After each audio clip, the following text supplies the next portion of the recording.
Mulutmu harimaumu.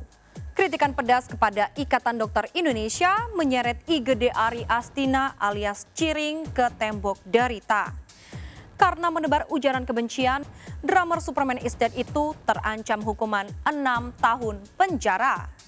Lantas setelah 4 hari mendekam di sel tahanan, seperti apa kondisi Ciring? Benarkah lantaran takut terpapar COVID-19, Ciring mengajukan penangguhan penahanan? Benarkah Nora Alexandra, istri Ciring, jatuh sakit karena tak biasa tidur tanpa sang suami? Jika Anji tegar menghadapi berondongan pertanyaan tim penyidik, mengapa Hadi Pranoto, saksi terlapor kasus penyebaran berita bohong, mangkir dari panggilan polisi? Bersama saya, Dia Sestari, kita akan membahas polemik kasus Ciring dan Anji hanya di Berita Artis Ternama Barista.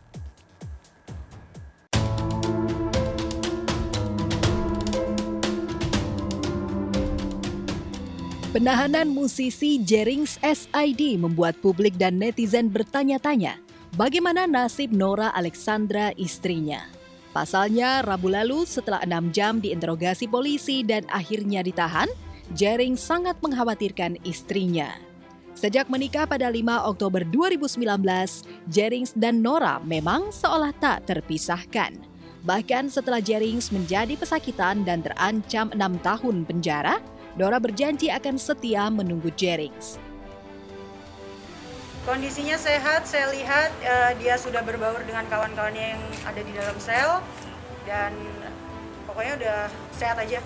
Kalau dari Nora pribadi selalu support suami Nora dan dia harus tetap kuat dan sehat di dalam sana.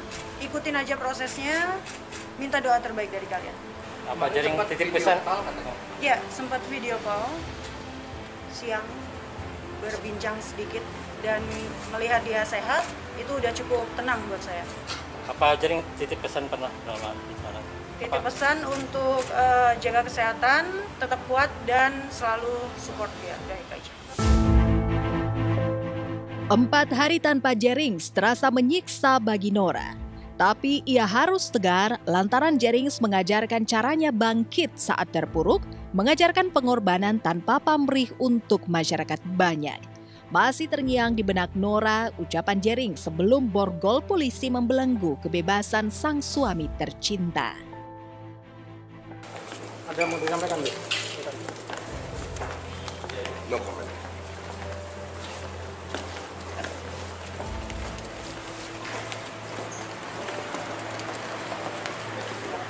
Saya tegar, saya tetap kuat, saya tetap support suami saya. Demi membebaskan Jerings, Nora siap menempuh berbagai cara. Selama menunggu keputusan Polda Bali terkait surat penangguhan penahanan yang diajukan kuasa hukum sang suami, Nora berupaya mencari dukungan dengan menyebarkan petisi Bebaskan Jerings SID. Harapannya dengan penangguhan? Harapannya ya segera dapat titik terang ya, Kak. Kalau dukungan kamu buat Jering apa sih bentuknya? Dukungan aku ya support moral aja. Dari sosial media, dari kawan-kawan juga. Optimis apa enggak penangguhan penahanan ini dikabulin? Optimis sih untuk Nora. Ya memang kalau soal penahanan ini kan kami sebetulnya tidak sependapat ya, karena kalau hanya mengacu kepada syarat objektif bahwa pasal yang dipasang adalah pasal 28 ayat 2 Undang-Undang ITE yang ancaman hukumannya 6 tahun dan kemudian polisi punya kewenangan untuk menahan, bisa saja berdasarkan itu. Tapi kan juga ada syarat subjektif bahwa penahanan itu kan karena dikhawatirkan tersangka tidak kooperatif, kemudian tersangka dikhawatirkan melarikan diri, menghilangkan barang bukti atau mengulangi perbuatannya. Nah dari kesemua itu syarat subjektifnya sebetulnya menurut pendapat kami tidak cukup alasan untuk menahan Jering.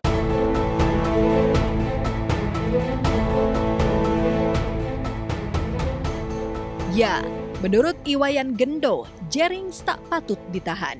Cuitan Jerings di Instagram adalah kritikan terhadap Ikatan Dokter Indonesia atau IDI yang seharusnya dijawab dengan klarifikasi atau jawaban dari pihak IDI. Hanya saja Ketua IDI Bali IGD Putra Suteja menilai tulisan Jerings mengandung unsur ujaran kebencian dan pencemaran nama baik. Pasalnya, kalimat "gara-gara bangga jadi kacung WHO", ID dan rumah sakit seenaknya mewajibkan semua orang yang akan melahirkan tes COVID-19. Jelas-jelas mengandung opini pribadi Jerings. Ya makanya sebenarnya kan kita public figure itu kan orang kan masing-masing pasti punya penggemarnya, dan apa yang dilakukan si public figure pasti kan akan dicontoh sama penggemarnya gitu kan. Jadi seorang public figure sebaiknya memang harus lebih pandai dalam bersikap lah, dalam berhati-hati juga, terus bisa mencontohkan yang baik-baik juga ke masyarakat. Makanya ada pepatah yang bilang kalau mulut itu nggak akan kemasukan laler kalau nggak kebuka. Ya, Jering ini kan orang yang sangat berani. Gue boleh bilang gue fans Superman is Dead. Dan gue waktu terakhir 2 tahun lalu syuting bareng sama Jering di Bali, kita sempat ngobrol segala macam. Dan buat gue, Jering emang orang yang cukup berani dalam memberikan pendapatnya. Emang kalau menurut gue ya pribadi, dia cukup terlalu berani sih. Muncul petisi-petisi gitu dari artis, tanda tangan gitu buat bebaskan Jering. Nah, tanggapannya Kak Ferry sendiri? Berhati-hatilah, jangan, karena aku pernah dengar itu suatu ayat, jangan tolong menolong dalam suatu keburukan. Apa yang disebarkan itu kan hoax, otomatis itu suatu keburukan yang tidak bisa kita dukung. Saat dituding berkata kasar yang terkesan melecehkan ID, pihak Jering sempat melontarkan alibi bahwa kacung yang dimaksud Jering sama dengan pembantu atau asisten di Kamus Besar Bahasa Indonesia. Faktanya, dokter di seluruh dunia memang membantu WHO. Sesuai KBBI itu Kamus Besar Bahasa Indonesia, teman-teman bisa cek. Kalau saya di rumah kan, saya sering disuruh-suruh sama istri. Ya saya di rumah saya istri saya. Kalau misalnya ada orang bilang, oh Jering saya, iya. Memang kenapa? Tapi alibi itu tak bisa mengecoh pihak berwajib dan saksi ahli. Cita rasa dan makna kacung dengan pembantu yang dimaksud Jering tentu saja berbeda.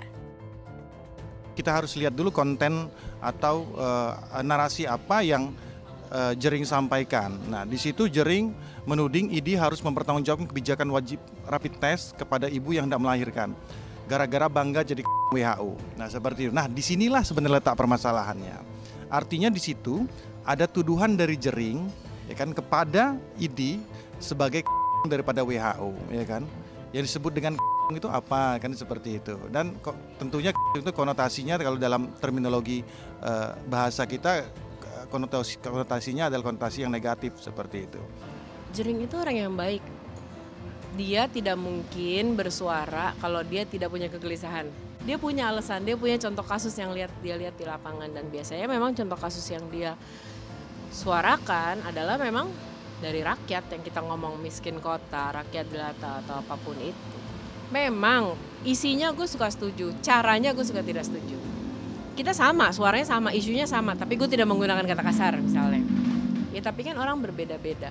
Kadang intonasi juga beda, pengertiannya orang nangkepnya juga udah beda. Kalau dia bicara nggak punya data, nggak punya fakta, untuk nama setenar Jering, ya sayang banget. Dalam dunia demokrasi, saran, kritik, motivasi itu diperlukan.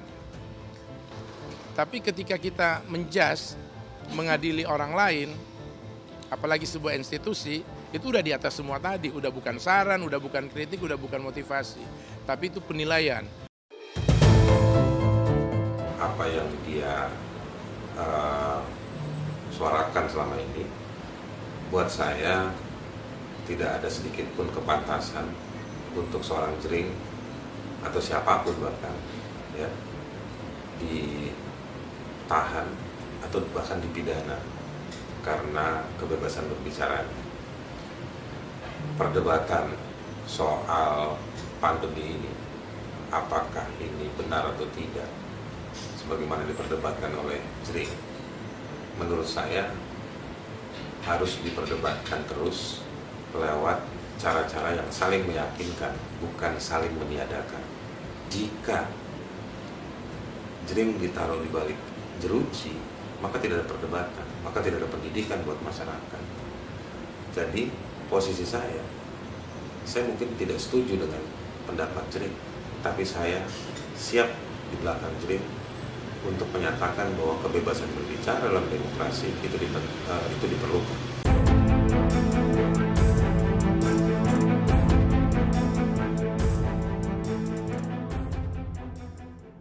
Benar, penahanan Jerings berbuntut panjang. Tak hanya aktivis hak asasi manusia, sejumlah pakar hukum berpolemik tentang penerapan pasal yang seolah dipaksakan untuk menjeratnya.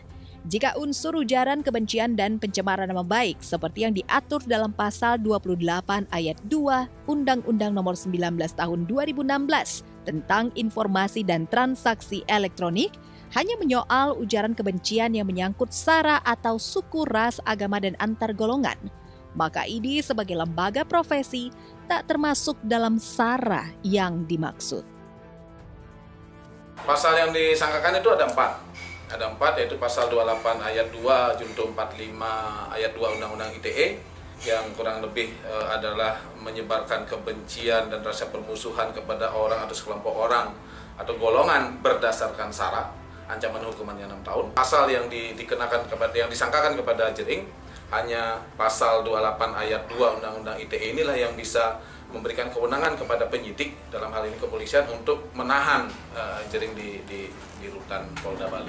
Kalau dia masuk ke pasal 28 ya tentang menyebarkan hal-hal yang bersifat berkonten sara, memang sepertinya tidak tepat untuk didakwakan nantinya. Cuman artinya memang penyidik ataupun jaksa tentunya tidak hanya akan menyusun dakwaan tunggal, tentunya akan ada pasal subsidiar yang akan dikenakan. Kalau saya melihat Jering lebih tendensinya lebih bisa didakwa nantinya ke pasal 27 Undang-Undang ITE junto 311 KUHP, yaitu masalah fitnah. Karena apa? Gampang kok pembuktiannya. Dia harus membuktikan apakah benar Ikatan Dokter Indonesia itu merupakan kacung dari WHO.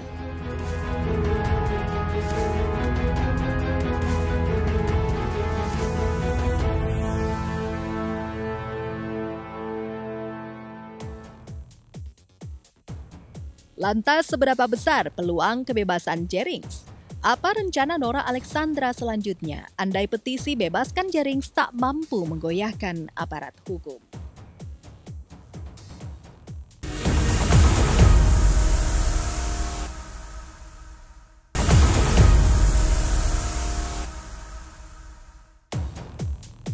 Ditahannya Jering menuai kontroversi.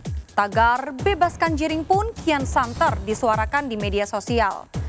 Tamara Blesensky, Rio Dewanto, Melanie Subono, dan sederet selebriti menganggap penahanan Jering kurang bijak.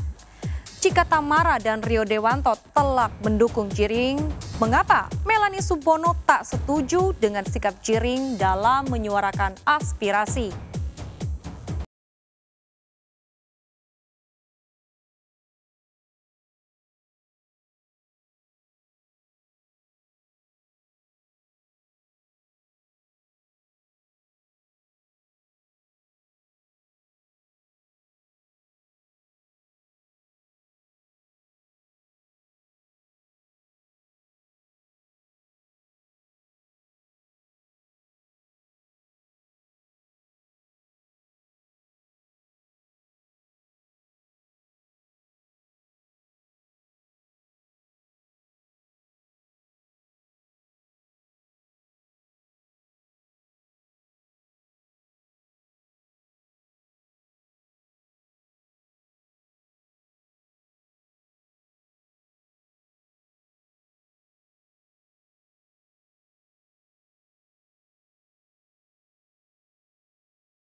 Dalam lagu Batas Cahaya yang diciptakan Jerings tahun 2018, tersirat pemikiran musisi berusia 44 tahun itu tentang semangat untuk melawan ketidakadilan. Ia berusaha membangkitkan semangat rakyat kecil. Gue ada di album SID, malah dari SID album pertama gitu. Kita ada banyak di campaign yang sama, reklamasi, apapun itu. Kita ngomong, kita memulai itu sama-sama, kita... Single gue yang lalu juga dibuat Jering, kok banyak lah gitu. Kita sebelum Covid tahun lalu tuh masih sepanggung kok, masih kita cukup sering lah gitu. Gue kontak juga dengan Nora, ya kita masih main di kumpulan yang sama. Kalau udah ada pang-pang gitu ya paling gue pas main SID gitu kan ya orangnya itu aja. Tapi seperti halnya musisi Ahmad Dhani yang masuk bui karena pencemaran nama baik dan ujaran kebencian, Jering seolah tak berkutik melawan tangan-tangan hukum. Tidak tanggung-tanggung, hukuman yang mengancam Jering lebih lama dari hukuman yang mengancam Dhani, yaitu 6 tahun. Duduk di kursi panas pengadilan sepertinya hanya soal waktu bagi Jering. Jadi ya bikin status di media sosial tetap harus hati-hati. Dan selalu saya bilang sama teman-teman, hanya ada 3 isi dari status yang dibutuhkan oleh iklim demokrasi ini. Udahlah, kalau anak-anak yang baru pengen punya identitas, ya udah biarin aja. Tapi yang superstar, yang punya nama, yang bintang, yang menyebut dirinya selebriti, status itu cuma 3 isinya. Es krim, saran, kritik, motivasi. Udah itu aja. Kalau lu superstar ngomong di media sosial ya didengerin, dimakan, apalagi sama fans yang cinta buta, cinta mati, ya udah akhirnya menjadi kebenaran sepihak. Jadi superstar itu bisa menyampaikan kebenaran, tapi bisa jadi kebenaran itu sepihak jika nggak ada fakta dan data. Lantas bagaimana peluang Jerings untuk mendapatkan penangguhan penahanan? Mungkinkah ada celah hukum yang bisa membebaskannya dari hukuman? Kalau saya lihat pasal 28 ayat 3 kalau nggak salah, 28 ayat 3 itu Undang-Undang ITE tidak tepat sebenarnya disematkan kepada Jering. Nantinya saya yakin itu nggak akan terbukti kok. Jadi dia mungkin ke pasal 27 Undang-Undang ITE-nya. Kalau pasal 28 ini kan ujaran kebencian yang berlandaskan kepada suku, agama, ras dan antar golongan. Nah, apakah antar golongan dalam hal ini Ikatan Dokter Indonesia itu masuk kepada golongan itu atau tidak? Bisa saja ya. Artinya Jering mengajukan upaya penangguhan penahanan. Ada beberapa syarat-syarat bahwa seorang itu bisa ditangguhkan penahanan. Cuman memang balik lagi ini kepada ini subjektif daripada penyidik itu sendiri. Kalau UU ITE sendiri memang karet banget sih, memang sangat karet gitu dan bertentangan dengan negara yang mau keterbukaan informasi, mau ada medsos, mau ada apa, kalau mau mas kalian tutup aja. Sama aja kayak lo ngasih aturan yang boleh dipost cuman ini ya, gitu kan. Berpendapat itu seolah-olah tidak boleh jadi di negara kita. Maksud gue gini, pada saat awal-awal COVID, maaf ya gitu, banyak loh pejabat yang ngomongnya juga ngaco soal COVID ya kan gitu. Nah itu apa kabar? Ya, Jerings tercatat sebagai selebriti kedua yang masuk bui gara-gara kasus pencemaran nama baik dan ujaran kebencian. Karir musiknya bersama Superman is Dead terancam vakum untuk waktu yang cukup lama. Tapi pihak Nora dan tim kuasa hukum akan mengerahkan berbagai upaya untuk setidaknya meringankan hukuman Jerings. Penghentian penyidikan itu adalah kewenangannya ada di pihak penyidik dan kepolisian, maka tentu saja kekuasaan yang besar ada di mereka. Jadi saya tidak tahu apakah kemudian petisi yang begitu banyak dalam 2 hari sudah sampai ratusan ribu orang itu akan mengetuk hati dari penyidik untuk minimal memberikan penangguhan penahanan atau setidak-tidaknya kemudian menghentikan penyidikan, itu kami tidak tahu. Tapi ini menunjukkan adalah simbol bahwa Jering ini menyuarakan suara rakyat kecil. Kalau dari Nora pribadi selalu support suami Nora dan dia harus tetap kuat dan sehat di dalam sana. Ikutin aja prosesnya, minta doa terbaik dari kalian. Nora kayak berapa kali kita WhatsApp atau apapun itu, gue selalu bilang kamu cantik, kamu cerdas, kamu orang yang kuat, kamu orang yang berprinsip. Dan masalah itu datang ke orang yang mau naik kelas. Sementara ini nggak usah kebanyakan dengerin orang. Tutup kuping, sortir orang mana yang menurut kamu ini nih perlu gue deketin, perlu gue dengerin apa enggak, dan tenangkan diri lo sendiri dulu, karena gue yakin Jering dan keluarga lo dan segala macam lagi butuh Nora yang itu dia, the smart, the calm, jangan kepancing emosi apapun.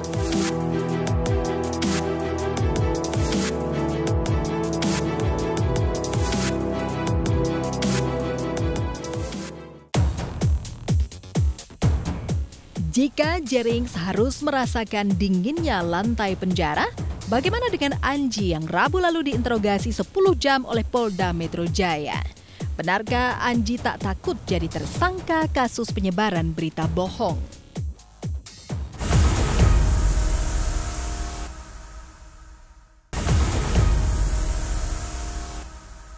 Jika Anji sudah menjalani pemeriksaan oleh tim penyidik, Hadi Pranoto sebagai saksi terlapor justru mangkir dari panggilan polisi.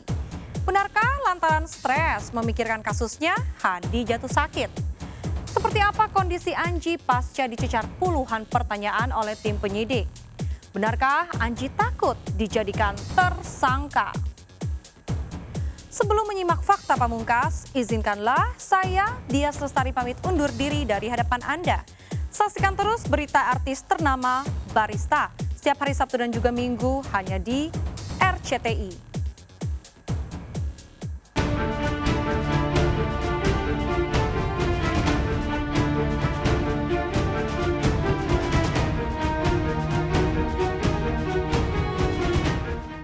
Sama seperti kasus Jerings SID, publik dan netizen juga menantikan perkembangan kasus penyebaran berita menyesatkan yang membelit musisi Erdian Aji Prihartanto alias Anji dan Hadi Pranoto yang mengaku-ngaku profesor penemu antibodi COVID-19.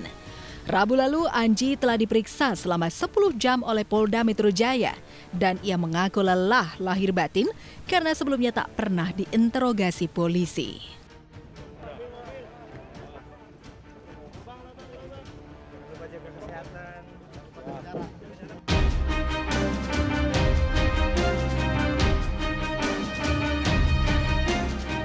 Berbeda dengan Anji yang kooperatif, Hadi Pranoto justru mangkir dari panggilan Polda Metro Jaya. Pakar herbal yang mengklaim telah menyembuhkan ratusan penderita COVID-19 itu mengaku tengah dirawat di rumah sakit. Kan seperti yang sudah saya jelaskan, kita ada dua perkara. Yang pertama adalah perkara kita dilaporkan ya, sebagai terlapor. Yang kedua, kita sebagai pelapor. Nah, untuk yang kita sebagai pelapor, kita sudah berkonfirmasi dengan penyidik. Nah, yang kedua sebagai kita terlapor, harusnya kan pemanggilannya kemarin. Tapi karena kemarin itu klien kita masuk rumah sakit, jadi tidak bisa hadir.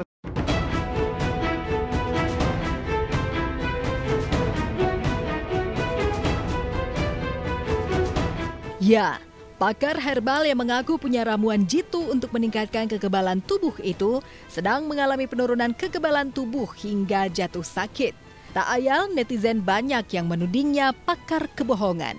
Pasalnya tak cuma mengumbar ramuan herbal yang belum teruji secara klinis sebagai obat COVID-19, Hadi juga diduga berbohong tentang gelar profesor yang disematkan di depan namanya. Lantas benarkah lantaran stres memikirkan kasusnya, Hadi jadi jatuh sakit? Mungkin ini salah satu kesedihannya beliau yang dia tunjukkan.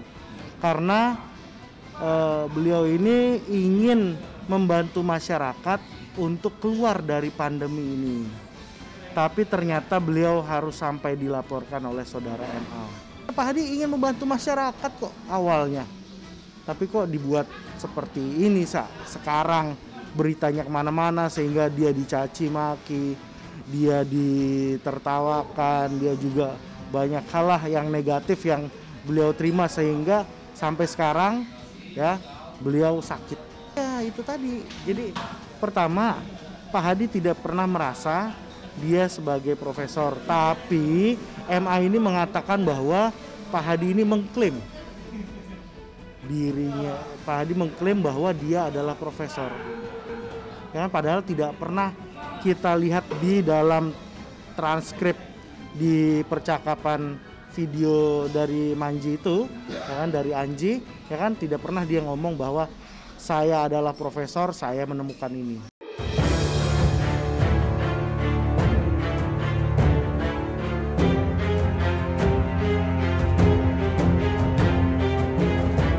Lalu langkah hukum apa yang tengah disiapkan Hadi agar lolos dari jeratan hukum? Kita akan maksimalkan pelaporan kita karena bukti-buktinya kuat. Dia mengupload juga ya di dalam Instagramnya dia sendiri, dia menjelaskan hal-hal yang dianggap oleh klien kita itu merupakan pencemaran nama baiknya karena tidak pernah dia ucapkan.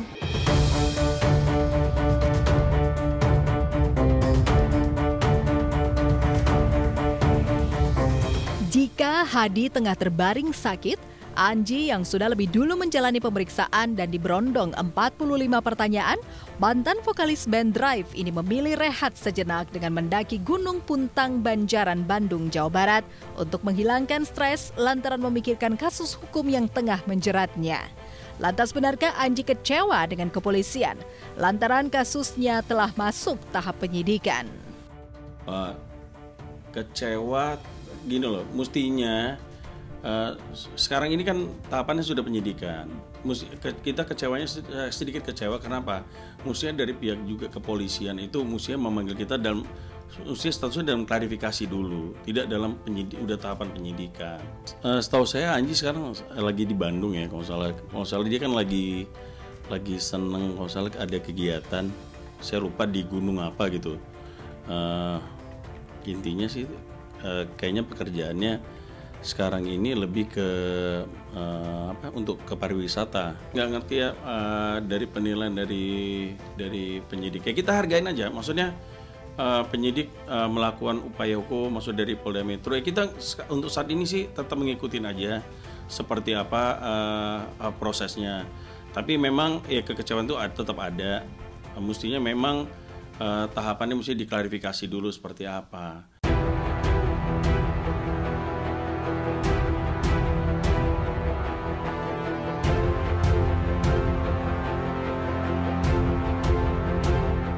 Wajar saja Anji kecewa. Pasalnya nama baik Anji sebagai musisi dan YouTuber tercemar. Meski Anji telah meminta maaf di kanal YouTube miliknya, tetap saja banyak publik yang menuding Anji adalah seorang YouTuber yang tidak profesional lantaran tidak mengecek latar belakang narasumbernya. Lalu benarkah Anji takut statusnya naik jadi tersangka? Jadi kalau saya bilang Anji ini adalah korban, justru dia yang jadi korban. Kalau misalnya memang tidak ada pemberitaan sebelumnya segala macam, mungkin bisa dibilang dia menyebarkan. Beritanya udah banyak. Saya keberatan kalau dibilang Anji tidak profesional. Dia profesional. Dia buktinya kita sendiri punya buktinya bahwa berita terkait dengan Pak Hadi itu ada dari bulan 4. Di mana berita-berita tersebut tuh isinya ada disebut juga pejabat-pejabat kita. Ada disebut juga badan atau lembaga yang menangani masalah COVID. Kalau memang ini tidak benar, mestinya dari bulan-bulan sebelumnya itu harus sudah ada yang keberatan.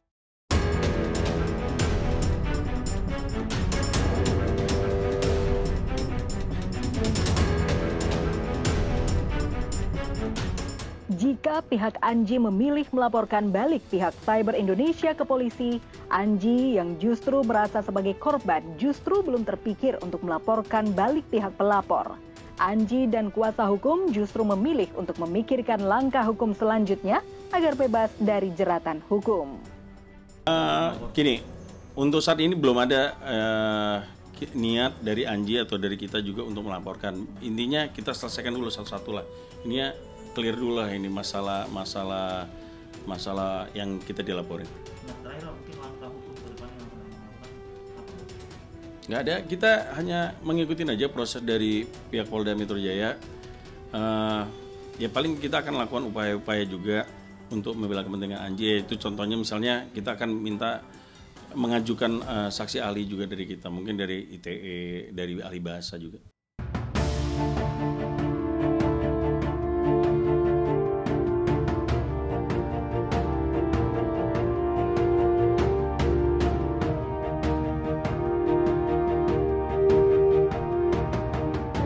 Kasus Anji seolah menjadi pelajaran bagi sejumlah selebriti untuk menyuarakan aspirasinya di media sosial agar tak mengalami nasib seperti Anji. Lantas seperti apa dukungan sejumlah selebriti untuk Anji? Kalau konten atau apapun ya memang kita harus lebih hati-hati. Penggiringan opini mengenai istilahnya headline ya. Headline itu kan juga akhirnya menggiring opini sesuatu yang akhirnya orang nggak nonton tuntas, tapi nontonnya cuma dari headline. Tapi yang gua kaget kok Anji tuh orang yang buat gua orang yang pintar gitu loh. Jadi cukup kaget kalau dia tidak ngecek terlebih dahulu ya siapakah seorang Adi Pranoto, kenapa dia bisa dipanggil profesor, malah yang ternyata beritanya adalah bukan profesor beneran tapi emang teman-temannya aja manggil profesor gitu. Jadi itu aja yang sangat disayangkan, tapi emang semuanya ada konsekuensinya. Ini kita ngomongin masalah undang-undang ITE ya. Namun saya sudah mengalaminya. Menurut gua Anji sudah melakukan klarifikasi, sudah mau melakukan permintaan maaf. Gua sih selalu berharap adalah manusia tidak pernah luput dari kesalahan ya. Dan kita lihat Anji melakukan itu karena apa? Kalau emang karena dia miss, dia terlewat gitu masalah itu, ya udahlah berikan maaf. Dan biar Anji bisa melakukan kreativitas lainnya lagi sebenarnya kalau gua gitu. Ya sah-sah saja ya, maksudnya untuk seorang Anji mengklarifikasi gitu kan ya. Kemudian kalau ada pendapat bilang bahwa wah ini mah buang body nih gitu kan ya, itu juga orang berpendapat sah-sah saja juga. Cuman ya kalau menurut aku tinggal lihat aja nanti ini gitu ya prosesnya seperti apa.